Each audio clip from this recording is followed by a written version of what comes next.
it's Mladinich. It's Mladinich. She's going to be our moderator, not Donna Marie, because Donna Marie is not feeling well, right? She has recently been very ill, so she has reduced her presence at the. She'll be speaking tonight, though, at a reception. Whose dynamic presentations on faith, catechetics, and women's issues can be heard at events around the country, as well as on Catholic TV and radio. She's author of True Radiance, and she's really radiating, isn't she? Finding grace in the second half of life. Wow, I need that. And has vowed prayers for every school, and more of Lisa's work at amazingcatechist.com and her blog, Water in One. Wonderful. Okay, I'm going to introduce to you the panel. I'm not going to read the entire paragraph because you have a copy of this. Declan Finn is the author of the Pious Trilogy, anti-Dan Brown thrillers dedicated to educating readers about Catholic history and philosophy. Nancy, Michael, Nancy. You must have seen her last night. She is a spirit-filled convert, journalist, blogger, and speaker on conversion, Catholicism, and Christian community. She collects conversion stories on joyalive.net. And Nancy is going to head a critique nonfiction group tomorrow, correct? I attended that last year and it's very good. Now, John Wettering, is that Joe Wettering is a professional educator, homeschooling dad, and writer. He's appeared at national conferences. Joe teaches the faith at his blog, Hokai Paulos. Very well done. What is it? You say again? Hokai Paulos. Considering my last name, it's actually easier to find me that way, probably. joeweatherly.com. That'll balance everything else. So tip number one, if you want your blog to be found, name me in Greek. Very good idea. Style over substance in that case, please. And Rebecca, I remember you from my first conference last year. She left Oklahoma legislature after 18 years as a member of the House of Representatives. Her Patheos, is that how you pronounce it? Blog, Patheos, Public Catholic, focuses on the intersection between public life and faith. Amazing. And then, of course, Margaret, our gardener. I just love her. Margaret is the Catholic gardener. She's a Benedictine oblate and lay hermit. She's an advanced master gardener, retreat leader. I'm going to stop at retreats because I'm going to let her invite you to the retreat coming up. Oh, yes, thank you. Commercial. This is a commercial. The Catholic Writer Guild every other year sponsors a writer's retreat, and you have one of those cards in your pouches. It's in DeWitt, Michigan, which is just like that far from Lansing. And you can fly right into Lansing. It's a 5-day writer's retreat, and it is very much for writing. You have an hour presentation in the morning. The rest of the time is spent either eating, going to Mass, or writing. There are going to be critique opportunities if you choose to join in it, but it's a time to withdraw. It's on 95 acres. It's a wonderful, wonderful time to really focus on working your work. Okay, I'll give you the microphone. All right, thanks everybody for coming, and thank you so much, Terry, for that lovely introduction. I'm very sorry that Donna Marie couldn't be with us to moderate. She's a lot of fun and sweet, and she's been multiply blogging all over the place for a long time. But we do have a really fantastic panel here too, people with a lot of different kinds of blogs and different experiences and points of view about blogging. Before we get started, I'd really like to know a little bit about you. Would you please raise your hands if you already write a blog? Okay, so most of you. Those hands down, thank you. And who's considering writing a blog? Okay, so we've got a few. All right, so we've got a nice mix of considering, and of those of you who are blogging, has anyone just started recently? Okay, great. Good. Okay, so that'll help us to decide what kinds of questions would be interesting. But I'd first like to start by asking our panelists And why don't we start from Declan and move down, and just have each of you say a little bit about what's your blog about? What do you do? And tell us a little bit about why. And let's try to keep it pretty snappy and brief so we can move on to the audience questions eventually. But go ahead and tell us a little something about yourselves as bloggers. And if you'd like to, can you pass that around? It's working? Yeah. Can you hear me in the back? Yes. Okay. I'm loud. I am part of 5 different blogs. I've been blogging for 5 years, and mainly because I don't know when to shut up. My primary blog is for my books. It's the Pious Trilogy, apiousman.blogspot.com. Spelled pious like the Pope. So it's P-I-U-S and no one can find it. Which is why I have a mirror site, which people can spell. P-I-O-U-S-M-A-N. I write for a new blog called The Catholic Geeks, where it's, here's Catholic stuff, here's geeky stuff, here's Catholic and geeky stuff. I also write book reviews and video game reviews for CatholicMom.com. That's under my real name because no one can spell that. And they don't let me use my alias. I do politics on something called The American Journal, where I do my best to impersonate a screaming madman. I don't have to work that hard. I also occasionally do stuff for Examiner.com, which is technically Catholic news, but they don't want you to have an opinion. And I'm really bad at that.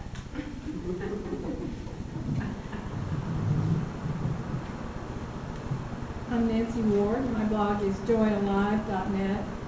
The long name of it is Joy Alive in Our Hearts, but that took too much room. So we shortened it to joyalive.net. I have 3 missions for my blog that blend together. The first one is conversion. The second is Catholicism. And the third is Christian community. These are the 3 passions of my life. And I recently put them all together in a seminar, a DVD seminar that I'm promoting for this conference. It won't be out for the public for another couple months, but I'm promoting this for anyone that's interested in helping promote this and giving your feedback. It's how to tell your conversion story, your renewal story, and 10 tips on how to do that. So I brought it all together finally into one product, even though I blog on several other sites and I have other blog sites that I write for. I'm beginning to get it all together and try to get everything under this one mission. Thank you. Hi everyone, my name is Joe Wettering. I write for a few sites, the Writers Guild on occasion, a site called New Evangelizers. I guest there each month. They're a fantastic collection of many different writers. And then I have my own work, one site called Hokai Paulos. It's Greek for also known as Paul, it's right out of scripture. Why that title when no one can find it? It's a reminder of myself. An old dear friend said my reversion story reminded her of Paul, and for whatever she meant by that, it's something that I keep in front of me so I don't forget, and don't forget what she expected me to live up to.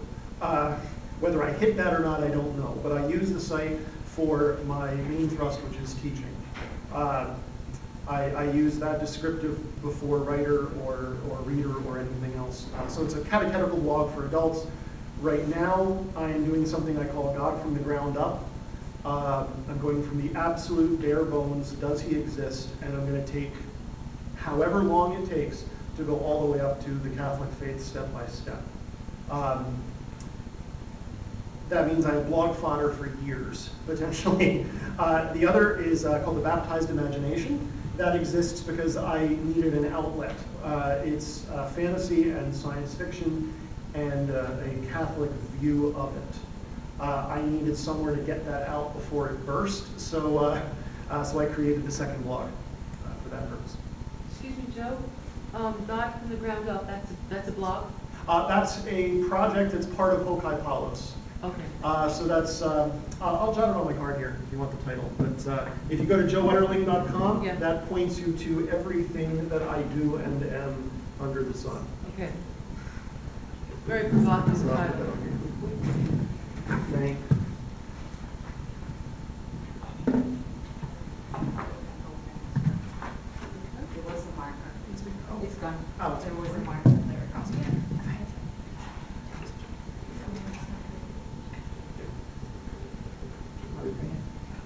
I'm Rebecca Hamilton, and I blog at Public Catholic with Pathos, and I also have just recently, just a few weeks ago, started writing at least once a week, sometimes more than that, column for National Catholic Register.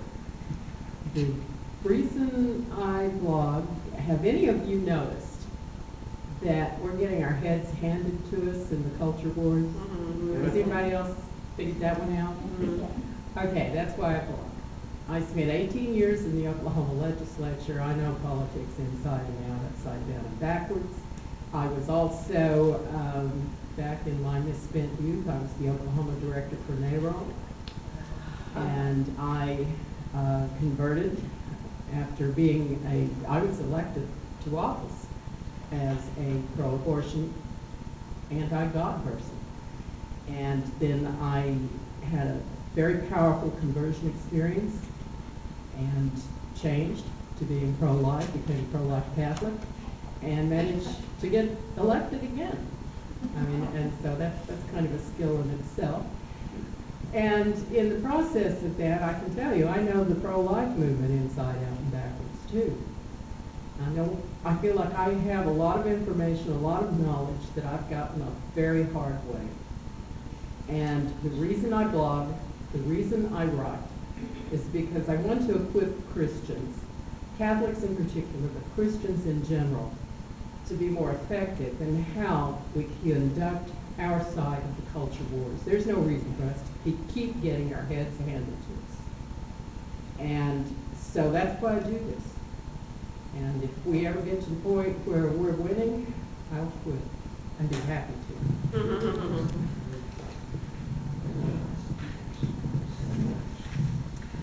I'm Margaret Rose Realy, you know, Benedict Oblate and Lee Hermit, and I blog minimally.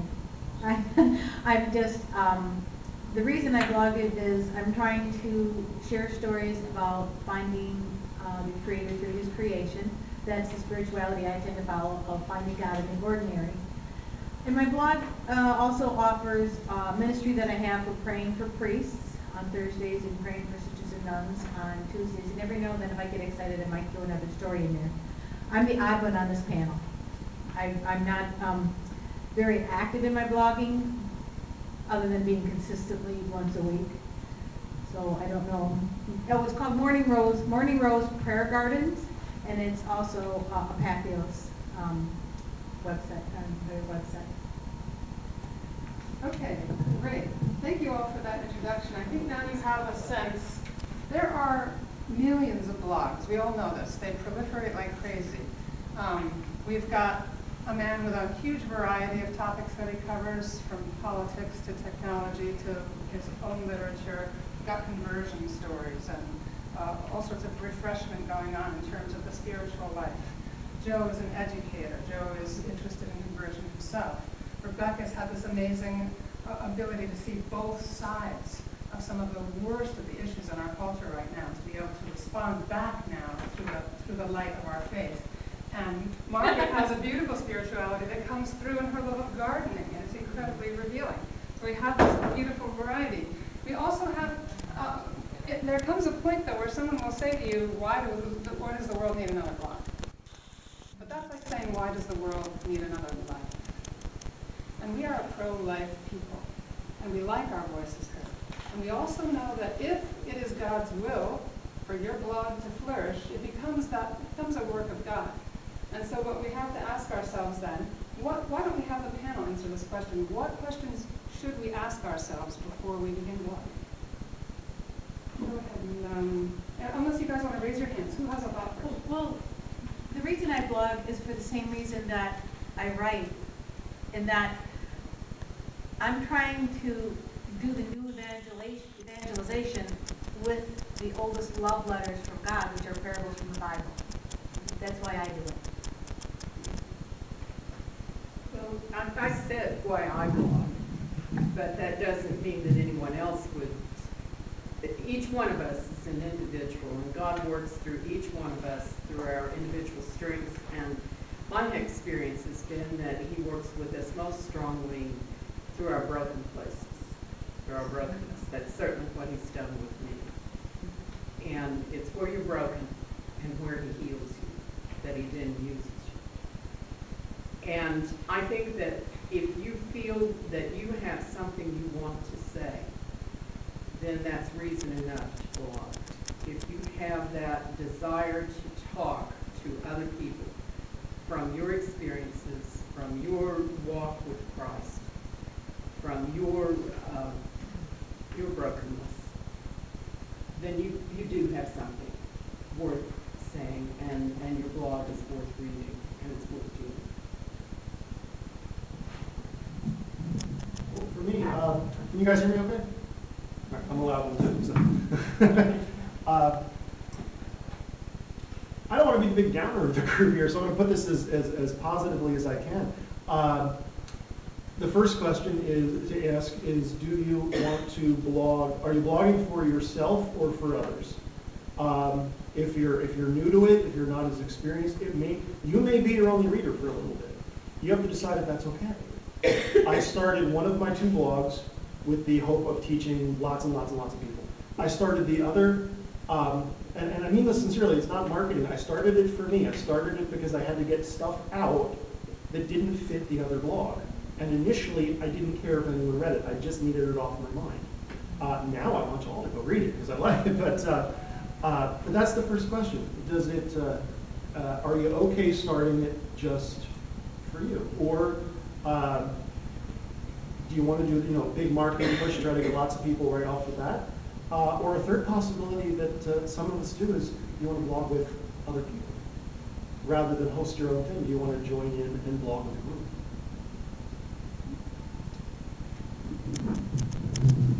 Well, those of you that are writing books or proposing books will relate to this.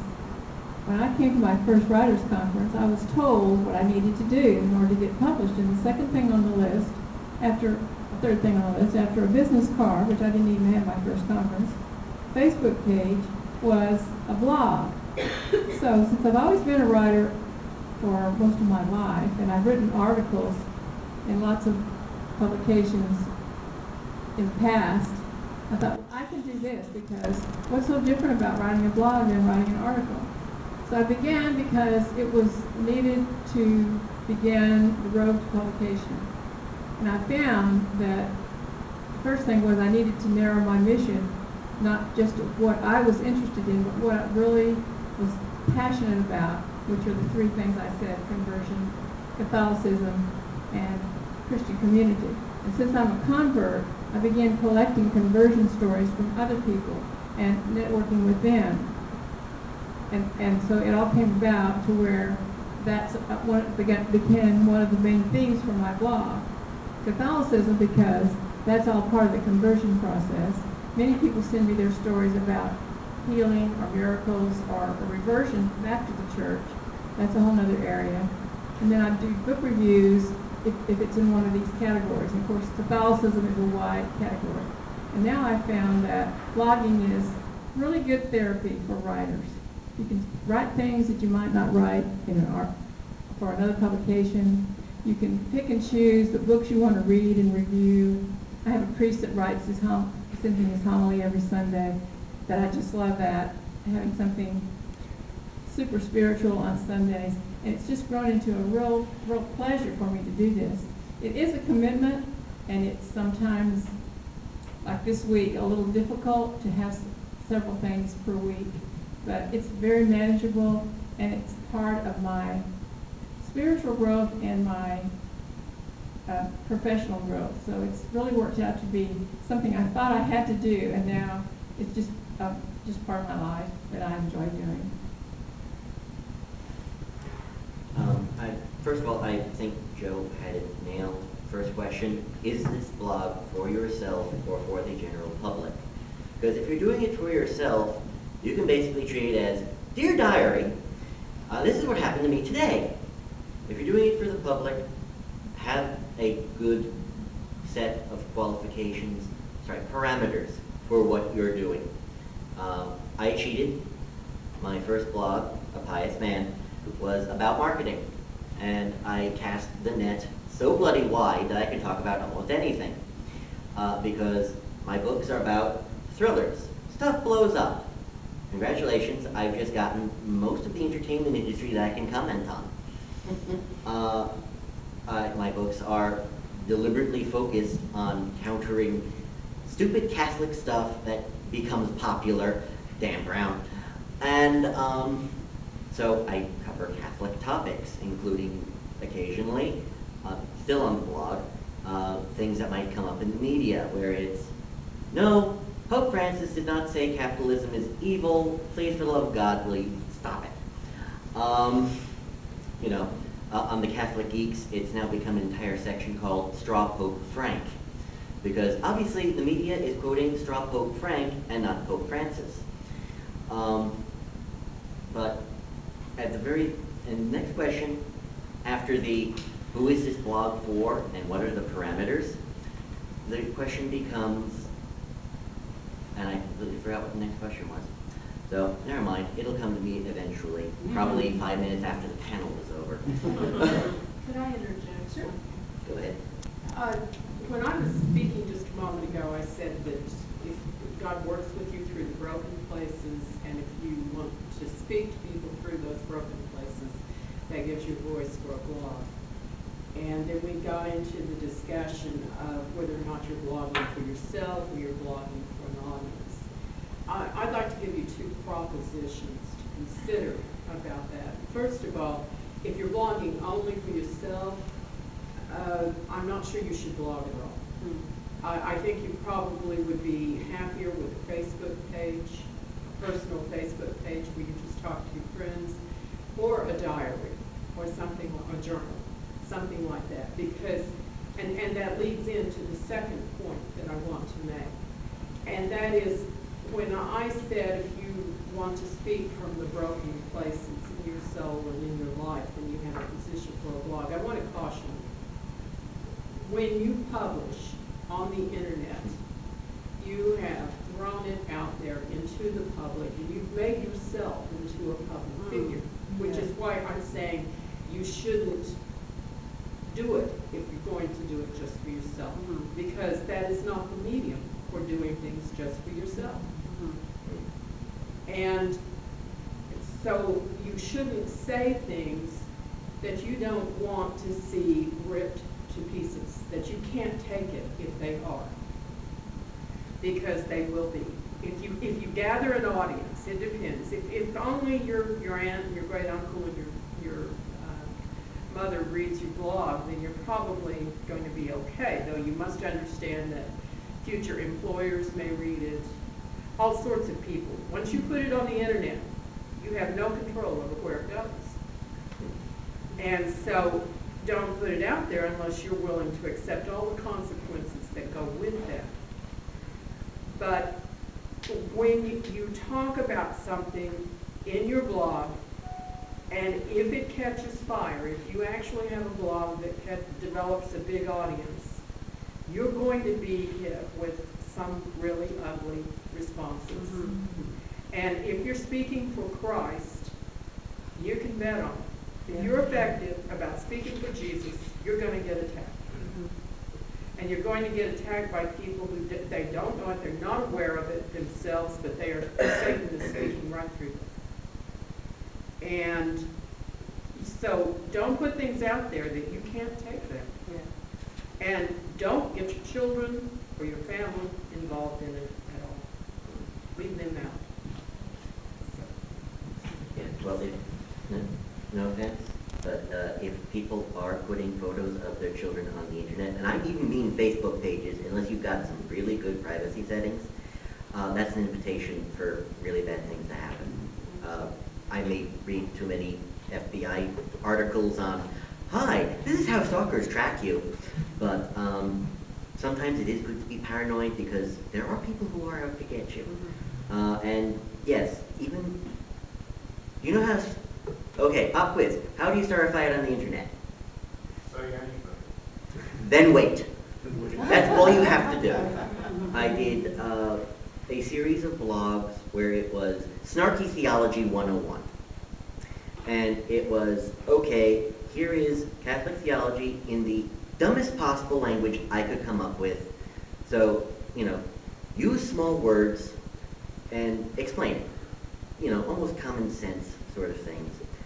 And I wound up with one guy who was an atheist who decided to come after me, and it's like, you know you're incoherent, right? And another one of my friends jumped on the bandwagon, and I wander away from my computer for a while, come back, and my best friend, who is Jewish, not even Catholic, went like 20 rounds with this guy, and suddenly I have 30 new comments on one blog. How do the atheists find you? So what, I have a question, just to direct it, get this Go back ahead. into the blog thing. So you decided that you're not writing the blog for your own personal gratification. Yes. You're writing it because you believe in a Christ-centered, your Christ-centered faith, and you know, you got your goal. I love that you told us about your goal. Have a goal so you don't float around. You write pretty well. You're engaging. Now, how do you get people to your blog? That's. I mean, I'm saying something. Kim Kardashian brushes her hair. She gets 1,000 hits. You know, but me, you know, it takes all month for me to get that same 1,000 hits on Catholic-related, you know, topics. So I'm wondering, once you know how to do the writing part and you decide what you want to do, how do you get the readership? Okay, let's talk about developing a following. Can I jump on that one? Go ahead. Well, my, We don't have a my lot of type of time, blog, so let's try to keep our answers very brief. Not, I don't mean 2 seconds, but Okay. let's be aware. my topic is neither controversial nor relevant, which a lot of these people are. I don't talk about politics, I don't talk about what's going on in the world. I'm just not a controversial person. The way people started coming to mind was through this gentleness. I would speak of Christ, I would speak of the Lord, I would speak what was in my heart, but it was my voice. That's Unless you're the gardening part. well, People like the gardening yeah. part was, I don't talk about here's how you garden. I talk about the spirituality involved with nature. And from that gentleness, that one by one, it was just like this little pyramid thing that started clicking. People just started coming to it little by little. Other people would pick up on what I was writing again, because I'm not political. It's a gentleness, it's a way to breathe. It's who I am, and I would encourage each of you, because there are millions of blogs out there, be your own voice. I don't agree with some of the things that go on with some of my Pathos peers, but that doesn't mean that they're getting 30,000 hits and I'm only getting 3,000. We're still reaching Christ in our own voice. We're still reaching for Christ in our own voice, and I think that's what matters. Go ahead. How to get followers starts with your own network. You follow people. It's the same idea as Facebook. You go to people's blogs and you comment on their blogs and you like their blogs and you Twitter, social media, you promote their blogs. You see, you have to do for them, and then it'll all come back to you. It's a spiritual principle of generosity. You go out and you find out people that you like, that you would be friends with person to person, and people that you think you would enjoy make a relationship with. That's how you do it. Just the same way you do it if you're in a room full of people that you don't know. You find the people that you can give to. That's how it comes back. One, social media is your friend. It really is. You were probably here at the previous workshop, which was on social media. But I'm not going to even talk about hashtags. Two, do not push on things like Facebook, because if you're posting, you know, here are the last 10 blogs I did, I'm going to post them on my Facebook timeline all at the same time. Congratulations, the eyes start glazing right over it. 3, have media content. pictures, videos, music, something, because I hate to say this, but it's bright, shiny things, and it's the internet, bright, shiny things get hits. Just, you know, keep it Catholic, obviously. As for me, I wound up getting a sudden spike a few months ago in terms of my blog traffic. I used to average 3,000 hits a month, which I like. Then I wound up coming across something relatively controversial called Sad Puppies. It's a literary movement. Look it up. It's a long story. And I started doing these little things, just doing parody. Because, you know, I'm a writer, I write fiction, so I have voices in the back of my head telling me to write stuff. And the first one was like, it's a fever dream that wouldn't go away, and it's like, I'm going to write it, I'm going to publish it, I'm going to get it out of my system, it's going to go away. I'm now on the 12th post, because every time I do one of them, I get 500 hits in 12 hours. And it is insane. So if you find something that works for you, stick with it. I'd like to interject something myself too. As far as traffic goes, I'm not an expert at this, but I've had the same experience. Sometimes because something's in your heart and you post on it and it happens to be something that's trending, some bloggers deliberately use hashtags in their titles. I do occasionally, because it really grabs attention. It's easier to find through search engines and all of that.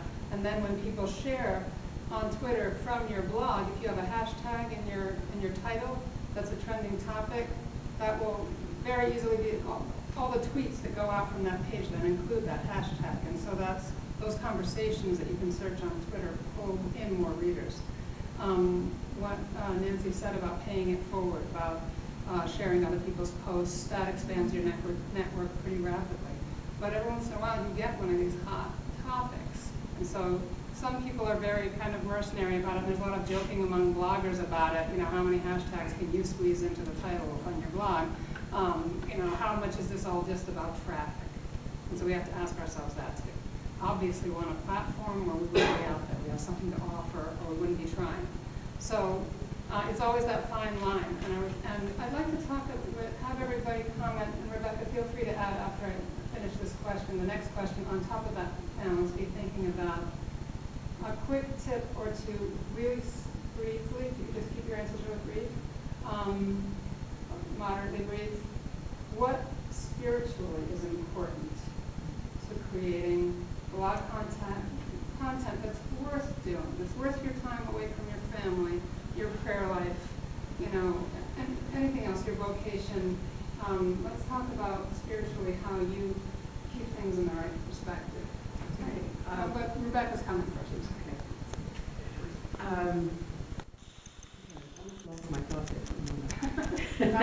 I'll start off with the spiritual thing, and then I'll go back to the other. Well, okay, I'll finally get myself organized here for my chat.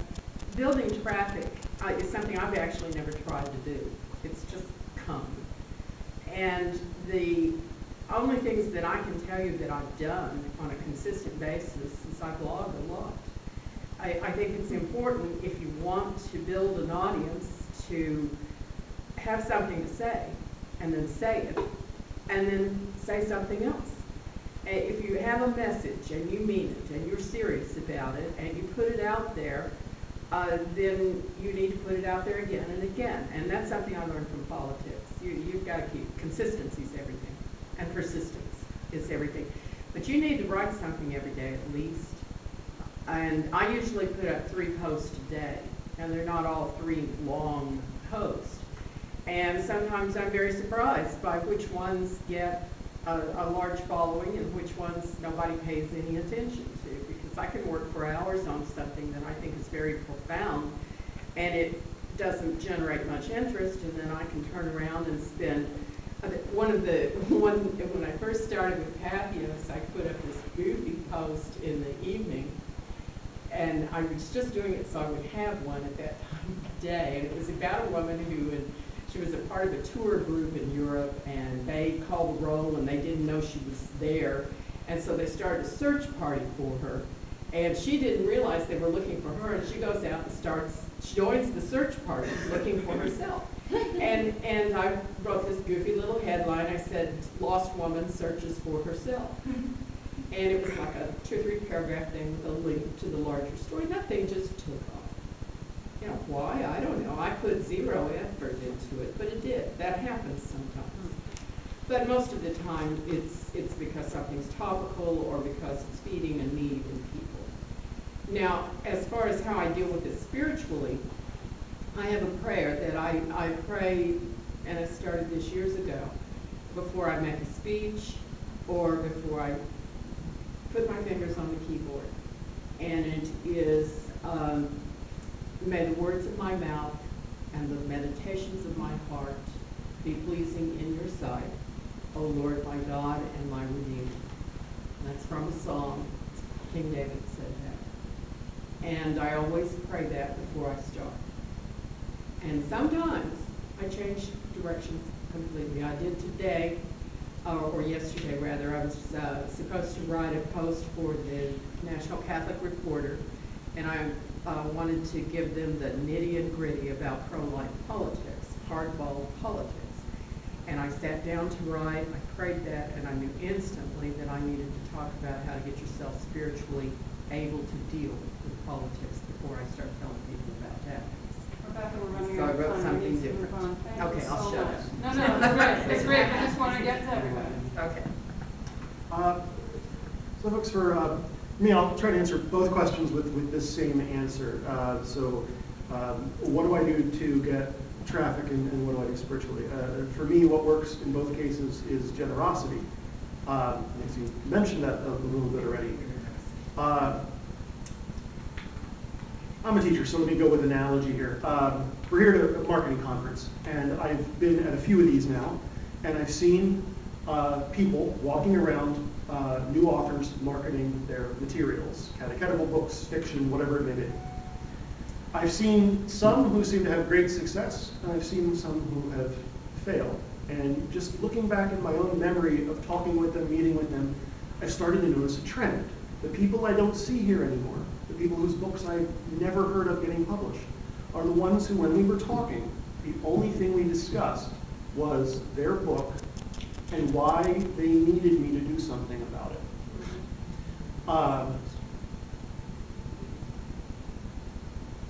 What's always worked for me, not always, but what has paid off for me is generosity. Every big bump I've gotten has been, either because I just asked nicely, hey, could you give me a lift here? I'm doing something that's up your alley. So you got to know who's out there and what they're doing. And we're all generally nice people. We're all Catholics. We're all supposed to be supportive and familial and good folks. But if you could do this for mercenary reasons. I mean, you could just do this to get the effect, and that's a moral issue, and that's your own decision. But if you're doing it for the right reasons, you can sincerely look at people and say, how can what I'm doing or what I'm into help you? How can I support your work? How can I have a tiny little blog. I probably have 4 readers, but my topic is right in line with your book. Can I take a look at it and just review it for you? Just some little thing. Can I help you? And you'd be surprised where that gets you. It takes time, it takes patience.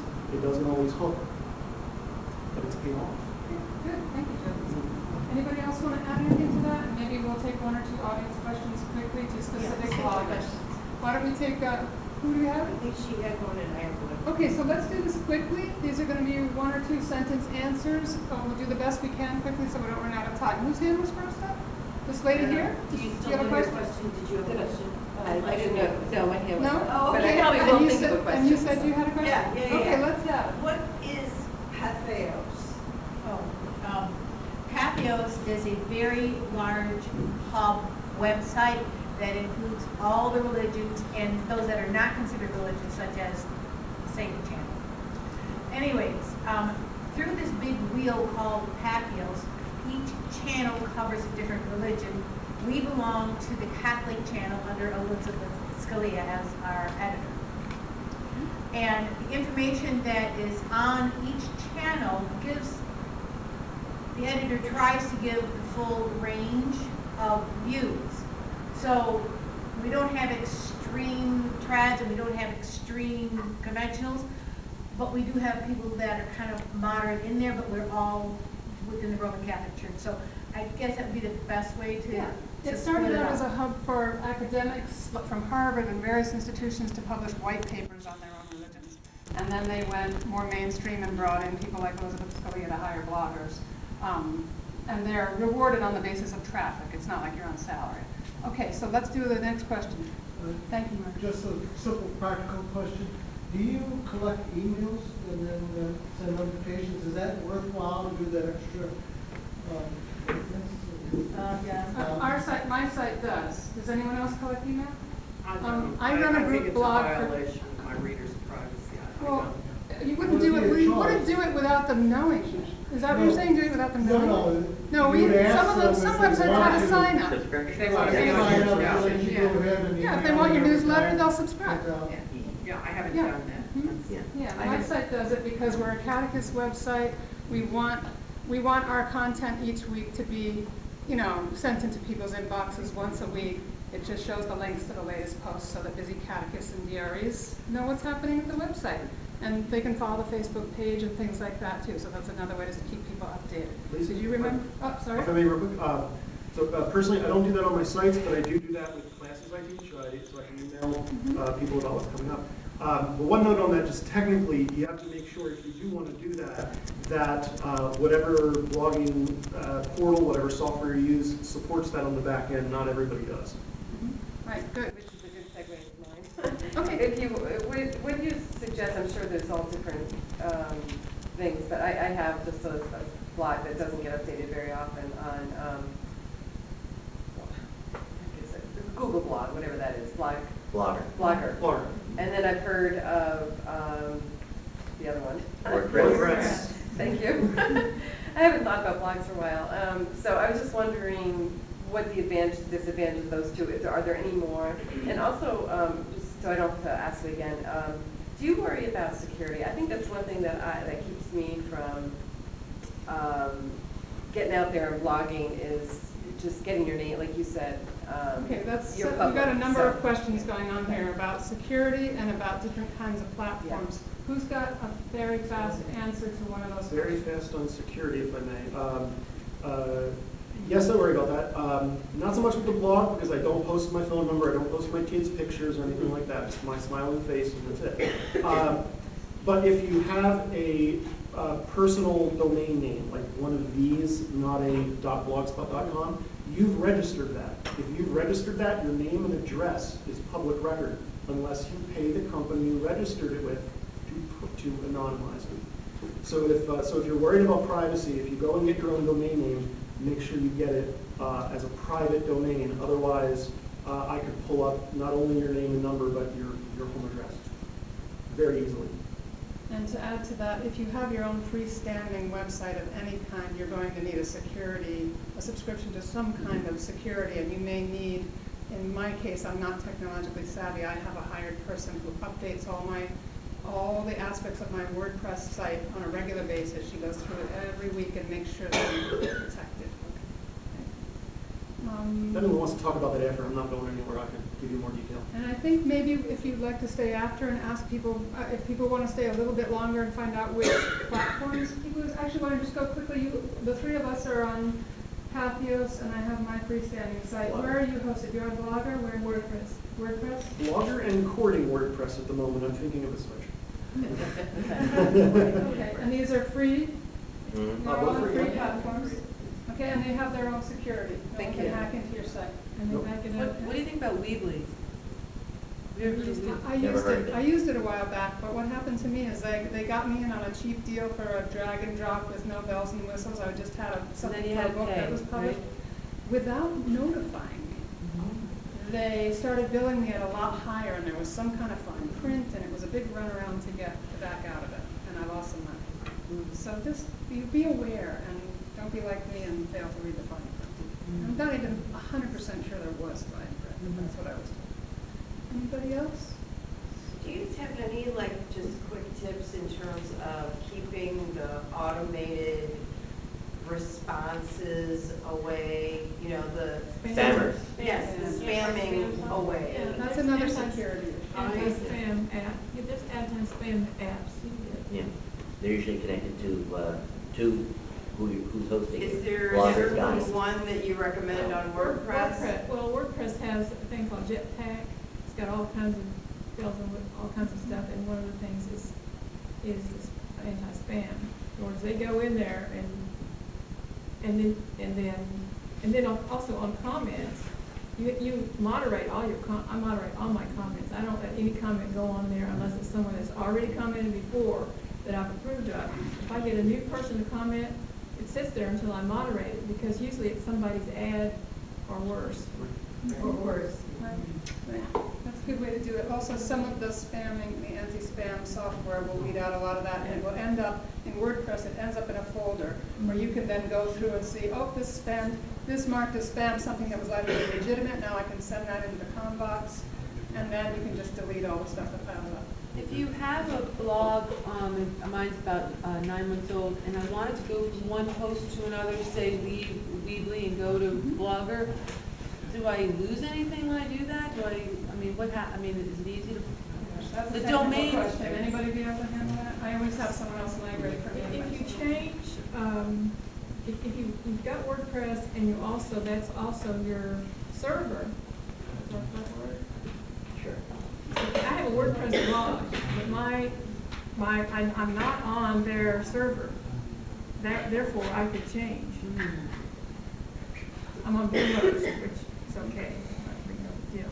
So I have a server separate from my WordPress software. We are technically out of time. Mass is next. Mass is coming at what time? 5:30. 5:30 in the Yeah. ballroom. Mass. If anybody wants to catch a quick question on my way out, these are friendly people, but we do have to get going. Thank you so much. Thank you very much for coming.